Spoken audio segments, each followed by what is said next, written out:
பெரியவர்களே, தாய்மார்களே, தமிழகத்தின் தலைவிதியை மாற்றப் போகும் இளைஞர்களே, மாணவர்களே, செப்டம்பர் 13 மக்களை சந்தித்து மாபெரும் அரசியல் மாற்றத்திற்கு அழைத்துவிட தமிழ்நாட்டின் மையமாம் திருச்சி மாநகருக்கு வருகிறார் மக்கள் தலைவர் விஜய். அசைக்க முடியாத சக்தியாய் அரசியலின் மக்களின் ஆதரவை பெற்று வரும் தமிழக வெற்றி கழகத்தின் வளர்ச்சியை பொறுத்துக் கொள்ள முடியாத ஆளும் திமுக பல்வேறு தடைக்கற்களை போட்டு வருகிறது. பள்ளி குழந்தைகள், கல்லூரி மாணவர்கள், அரசு ஊழியர்கள் மற்றும் பொதுமக்களை பாதிக்காத அளவுக்கு நல்ல நோக்கத்தோடு வார விடுமுறை நாட்களில் மக்களை சந்திக்க வருகிறார் தலைவர் விஜய். பொதுமக்களை துன்பத்திற்கு ஆளாக்கி விளம்பரம் தேடும் திமுக உள்ளிட்ட அரசியல் கட்சிகளுக்கு தலைவரின் நல்ல நோக்கம் எரிச்சலை தந்திருக்கிறது.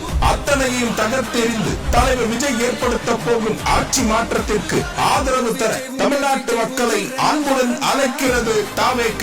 அலைகடல் என திரண்டு வாரி ஆட்சி மாற்றத்தை தாரி